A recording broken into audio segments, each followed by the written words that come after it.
It's the nuts and bolts of Monday Night Raw.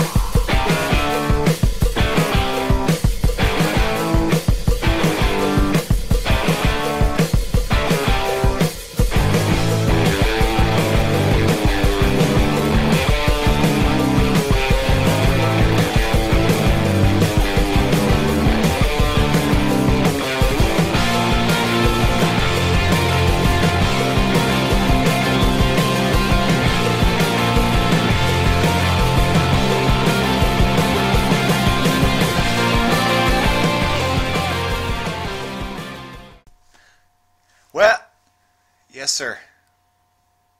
Thank you. I will. I understand. Okay. Yep. Okay. Yep, we'll see you later. Bye-bye.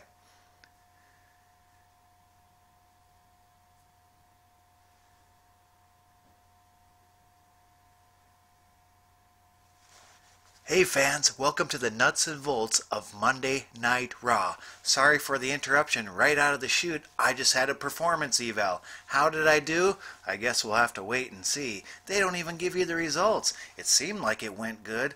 How do you guys think I've been doing on the nuts and bolts of Monday Night Raw? Hey, I got an idea.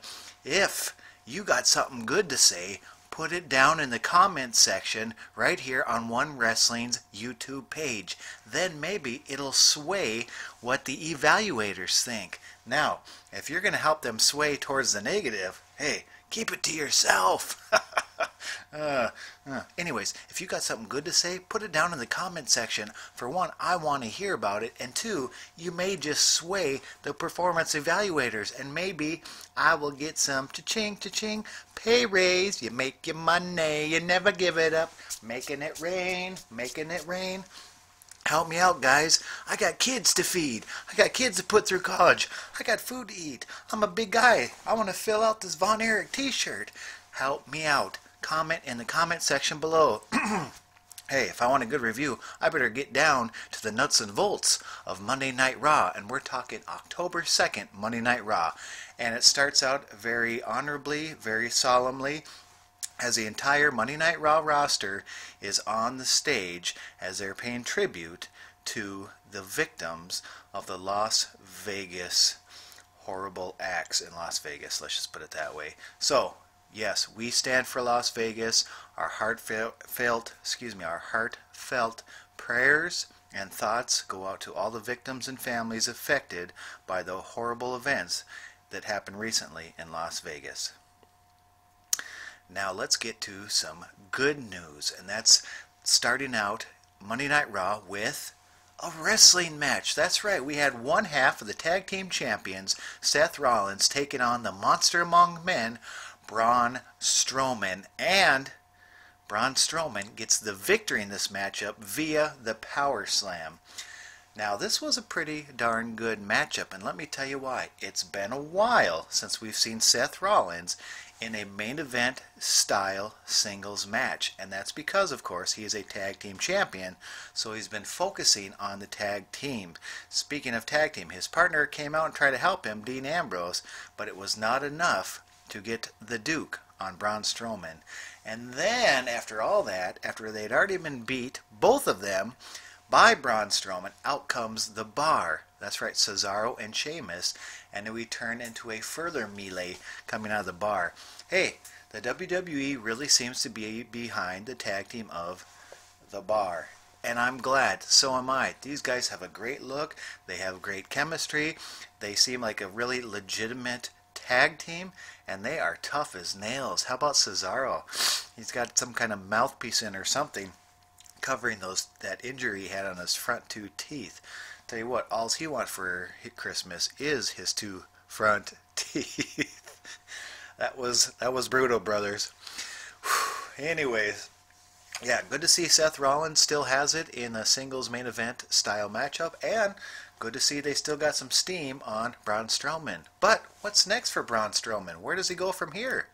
He already took on the champion Brock Lesnar and lost in kind of decisive fashion, really. So what do you guys think? what should be the next move for Braun Strowman? Hit me up on the Twitter or hit me up right here in the comments section. Please, I want to hear from you. Just heard from some of you recently on there, and I got right back to you as soon as I got to it. Good to hear from you. Hey, guess what? If I hear from the same person again this week that I heard from last week, I'm going to mention his name on the show. Okay?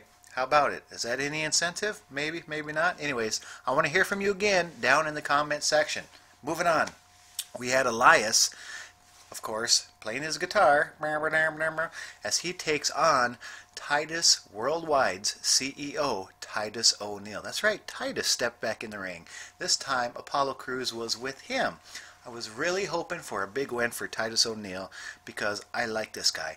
He's got size, he's got a look, and he just seems like a genuinely nice guy. Hit up Titus on the Twitter and you will see what a nice guy this is. I really like him, but liking a person is not enough to get them the win as Elias walks out with another victory on Monday Night Raw. Elias has a pretty good win-loss record if you're paying attention, and I do like Elias. He also has a look. He kind of looks like Hercules Hernandez, Macho Man, that kind of combination. Has a good build, has a good look. He knows how to upset the crowd, which is partly his job.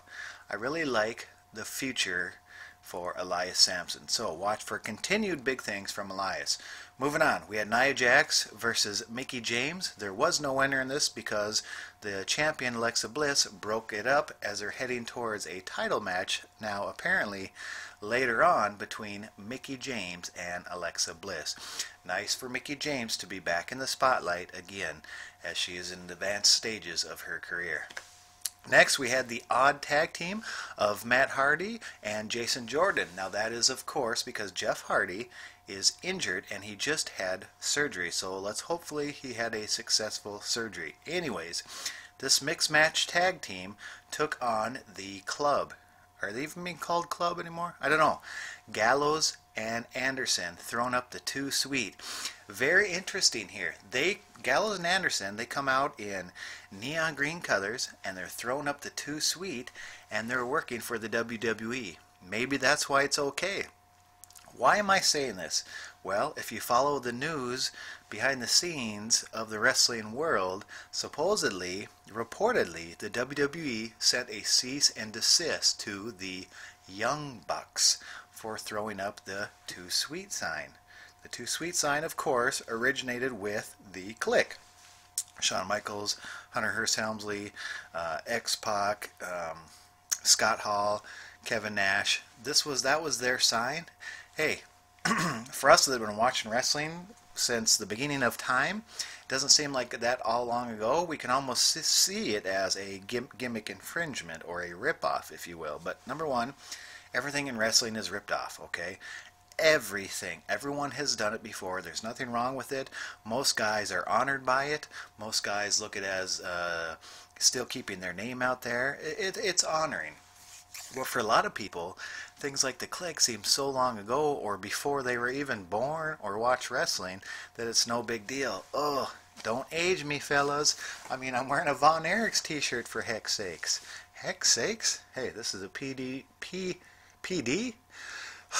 This is a PG show, brothers. Anyways, where were we? Oh yeah, we had this Mix and Max tag team versus Gallows and Anderson. Guess what? Gallows and Anderson got a much needed win. Good to see them getting a W on Monday Night Raw. Something else that was good to see, Jason Jordan wearing new gear. He was wearing just the trunks, if you will, or the bicycle short style. I like the fact that he got new gear because the color scheme of his old gear, it was okay for the Steiners in 1991. It is not okay for Jason Jordan in 2017. So I'm glad he got new gear. I wish he had stayed with the singlet style because it helps further the storyline of being Kurt Angle's son. But beggars can't be choosers. At least he got rid of that horrible color scheme. This was kind of a neon green color. Maybe not the best color scheme, whatever. It's a different change up. So we'll see if it lasts. He's probably just trying to find himself still. It sure seems like it. It seems like the push that the WWE was putting on him seemed to have let off maybe just a tad this week, which is okay. We don't need too much too soon. But I would also like to have seen how Matt Hardy could do in a singles capacity in 2017. What better time to do it than right now while his brother's out with an injury? Why can't we have Broken Matt? Enough of this legal junk. Is the bloom off the rose? Is it too late for Broken Matt and Brother Nero? I hope not, because the WWE Universe wants to see this. The Hardys want it, obviously, because they keep throwing in little slight gestures of those characters. They could have used it on Monday Night Raw. At least Matt Hardy could have, because Gallows and Anderson got the victory. Hey, next up is one of the big issues of the night. As Intercontinental Champion, The Miz is defending his title against Roman Reigns. Now Miz comes in from the crowd. He has Bo Dallas and Axel and Miztourage with him, but Reigns takes all those guys out, and this actually turns into a really superb match. And I say actually because not everyone gives The Miz the credit he deserves, the credit that I give him. Since day one, players, I have said The Miz is great. He is gold, and he has really proven himself again as an MVP of Monday Night Raw. This guy can talk, he's good enough in the ring, and he proved himself in the ring on this night, October the 2nd. This was a really good matchup.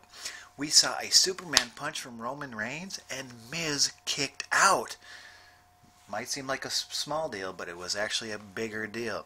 That's really showing the crowd that The Miz is a viable contender for those main event type matches. Now, he was no contender in this match. He was the champion.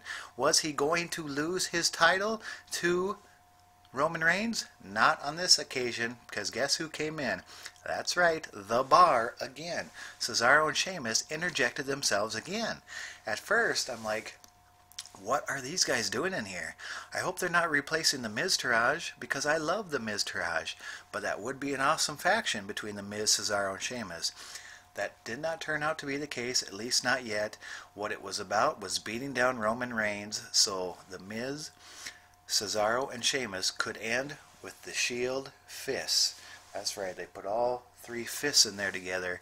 They were egging on the Sheild as we continue the storyline of, is the Sheild going to reunite? This was one of the biggest issues of the night. And there's more on that later on, but this was the matchup that started the issue for this week. Moving on, we had Finn Balor versus his jacket. Just kidding. I'd rather him seen Finn Balor take on his jacket than this back and forth interview segment with Bray Wyatt. Hey guys, no disrespect, but I've seen enough of this matchup between Bray Wyatt and Finn Balor. Bray Wyatt has been a victim of the 50-50 booking, which means he wins one week, he loses the next. He wins one week, he loses the next. Hard to get behind someone that's like that. He has no real push behind him. I don't know what to do with Bray Wyatt. What do you think should be done? Let's say you have the pencil.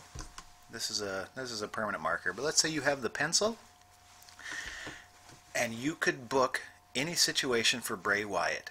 Heck, for Finn Balor. Heck, for this situation between Finn Balor and Bray Wyatt. What would you do? Tell me on Twitter or tell me right below in the comment section right here on One Wrestling's YouTube page. Very big predicament here, because these guys are both big stars. They both deserve more than they're getting, but they need something to get them over that top, to get them through that glass ceiling. Let me know. Moving on, we had Sasha Banks and her tag team partner and pseudo best friend Bayley taking on Emma and Alicia Fox, who made her return to Monday Night Raw after being gone for quite some time. Bayley gets the victory over Alicia Fox. Now we're heading to the tail end of the show, and guess who comes out again? Enzo. That's right, the Cruiserweight champion seems to be closing out Monday Night Raw again. And he is egging on pretty much the entire Cruiserweight division. What do you guys think? Should Enzo be closing Raw again? Should he be calling out and disrespecting the entire roster like he did tonight? One by one, he was making fun of the roster. It's funny, but is it discrediting the very thing that they're trying to build up? Hey, I'll say this for Enzo, he is building up interest in the show. Like him or hate him, and we're really supposed to start hating this guy. He does have the gift of gab, unlike me apparently. He can talk people into the seats. You want to see this guy beat up. And quite frankly, 205 Live is getting more viewership since Enzo has taken the Cruiserweight title from Neville. Neville, he is not looking good. He is not looking healthy in the face. We'll see where that goes. Anyways, Enzo is closing Monday Night Raw again. He's really good, but again, I don't know. This was a bit of a weak finish to Monday Night Raw for my money. I like Enzo, what Enzo is doing, but I don't know if he should have closed the show again. Very interesting. Then again, if you had the book, if you had the pencil, what would you have booked? What would you have put down to finish off Monday Night Raw for the night? I want to hear about it. Why? Because it's fun. It's fun to book the territory, and I want to hear from you guys. Maybe we'll talk more about it if I get some more ideas from you guys. Anyways, Enzo eggs on people so much that the Raw GM comes out and he says, okay, you have this no touch clause from everybody here, but I signed somebody new to the 205 Live division, and he's got a thing or two for you. 1, 2, if you know what I mean. And he introduces the new signee to 205 Live, and I know what you guys were thinking. I know what the crowd was thinking, and I was right there with it. Here comes Hurricane Helms. What better way to get interest in the 205 Live division than bringing back a star of yesteryear, someone with some real name value, some real star power to boost the ratings for 205 Live. And he was going to come out and take care of that Enzo Mori. So, the out comes Hurricane Helms. No, it wasn't Hurricane Helms. But then I thought, okay, it's either Hurricane Helms or X-Pac. Can you imagine X-Pac coming out to challenge Enzo Mori? You talk about star power for 205 Live. Tremendous. Anyways, the music hits, and out comes Hurricane Helms? No. Out comes X-Pac? No. Out comes Kalisto. Oh, Kalisto? Hey, no disrespect for Kalisto. He's a good wrestler in his own right, but we're closing Monday Night Raw, WWE's flagship program. It's a 3-hour show, and they're closing it with the huge entrance of Kalisto? Boy, this was a popcorn fart, if you know what I mean. And even Enzo's face, he's like, okay, Enzo? It was hard to get behind this, and I try to stay positive. I want to keep a good spin on things.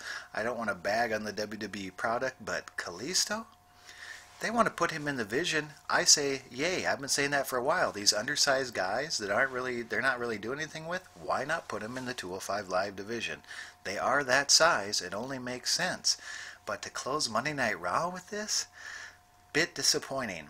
I'm hoping this is going somewhere else, as in each week they do this, and it's a bit disappointing, and then finally someone with some real name value, like Hurricane Helms, like X-Pac, like a Finn Balor, somebody with some real name recognition comes out to get involved in that 205 Live division, because Enzo only can do it himself for so long. Might get some heat for that comment, but when he says he's carrying the division on his back, as far as making people want to watch, as far as mic skills, as far as an actual character, someone that you can really get behind or enjoy watching or enjoy hating, Enzo is about where it begins and ends with the 205 Live division. Anyways, that was the big segment, and you're thinking, that was it? We finished Monday Night Raw with Kalisto coming out and beating down Enzo? Bit disappointing. And then we go backstage, and we see a beaten Roman Reigns. Why is he beaten? Because he's been getting beat up the last few weeks from Miz and Miz's various cronies. This week it was the Miz and the Bar. And then we see it as he stands up. Over on his right side comes old partner Ambrose. And they did a nod of acknowledgement. And then he looks to his left, and it's his old partner Seth Rollins. That's right. All 3 members of the Sheild in the same place at the same time, and they did this nod saying, it's time, brother, it's time to reunite. We did not see this, which is good. Save it for the live crowd out in the ring, but that is obviously, very obviously, coming soon. What do you guys think about the reuniting, the possible yet obvious reuniting of the Shield coming soon? Hey, why not? Ambrose, Seth Rollins, I'll admit they're doing good as tag team champions. I wasn't expecting that, but they're doing good. And that's good because they weren't really doing anything as single stars most recently. And Roman Reigns, you want to get this guy over the hump? You want to get the crowd to cheer this guy? This might be a cheap ploy to get the WWE Universe behind him. Who cares? If it works, right? Everybody loved the Shield. Why not put them together? Honestly, guys, the three of them were better together. It's just the reality of it. They are all very big stars, and if they remain healthy, they all have huge futures for many years to come. But the time is now to reunite the Shield. If you agree, if you disagree, if you have some more thoughts on the possible reunion of the Shield, let me know down in the comment section. I would love to hear from you. Guys, I gotta get out of here. I'm sweating bullets. What's this performance eval gonna say? Hey, help them sway it, remember? I want to know what you think. How can we improve this show? Can we make it better? Is it even possible? Is the show great as it is? Let me know. Sway those performance evalers to give me a good review so I can make some money and make it rain. Guys, thanks for joining me on Thanks for joining me on the nuts and bolts of Monday Night Raw.